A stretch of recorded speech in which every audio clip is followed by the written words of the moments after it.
Assalamualaikum warahmatullahi wabarakatuh.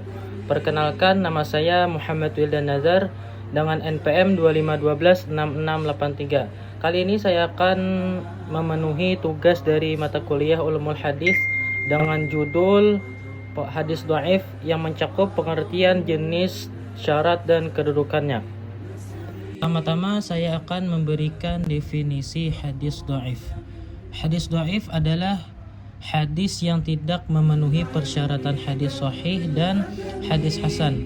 Dalam Manzumah Baiquni disebutkan hadis dhaif adalah wa kullu ma an rutbatil husni kasur fahuwa dhaifu wa huwa aqsamun kasur. Setiap hadis yang kualitasnya lebih rendah dari hadis hasan adalah dhaif, dan hadis dhaif memiliki banyak ragam. Dapat dibuat kesimpulan bahwa hadis dhaif adalah hadis yang tidak memenuhi persyaratan qabul, seperti halnya hadis sahih ataupun hadis hasan, baik keseluruhan maupun sebagian persyaratan, yaitu dari segi istishal sanad atau adil dan dhabit perawi, dan adanya ilas atau syadz. Kemudian ada beberapa sebab sebuah hadis dikatakan dhaif, yaitu dhaif karena cacat atau terputusnya sanad. Yang kedua, sebab-sebab hadis itu dikatakan dhaif yaitu dhaif karena tidak adil atau dhabit perawi. Yang ketiga yaitu dhaif karena syudzuz atau illat.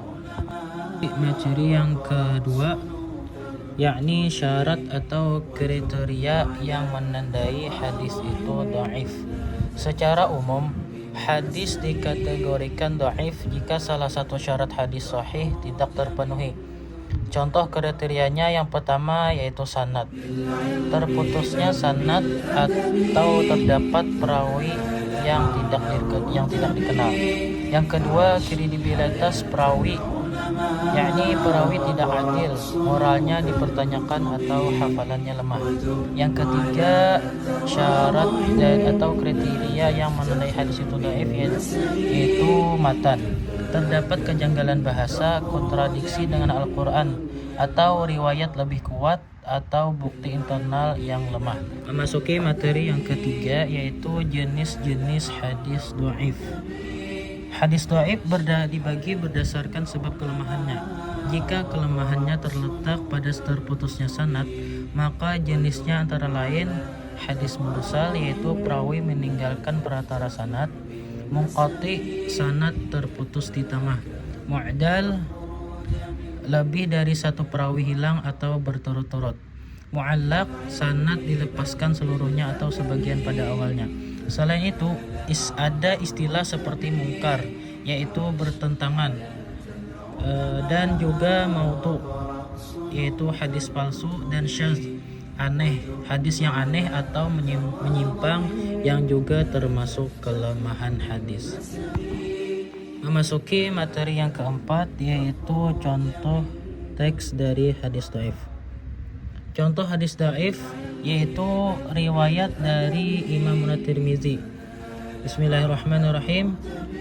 Wa bi ilahi qala hadatsana Bundarun qala hadatsana Yahya bin Sa'id wa Abdurrahman bin Muhdi wa Bahz bin Asad qalu hadatsana Hammad bin Salamah an Hakim al-Asrami an Abi Tamimah al-Juhaimi wa an Abi Hurairah radhiyallahu anhu qala an Nabi sallallahu alaihi wasallam qala man ata haidan aw imra'atan fi duburiha aw kahinan faqad kafara bima unzila ala Muhammadin sallallahu alaihi wasallam. Riwayat hadis ini riwayat dari Imam Tirmizi yang menyebutkan pernyataan ekstrim tentang kekafiran pada tindakan tertentu. Para ulama menilai riwayat ini lemah karena terdapat perawi yang dinilai tidak kuat hafalan sehingga sanadnya diragukan. Di dalam kitab Taqribut Tahdzib, Hakim al-Asrami itu pada rawi tersebut adalah seseorang yang bermuka dua.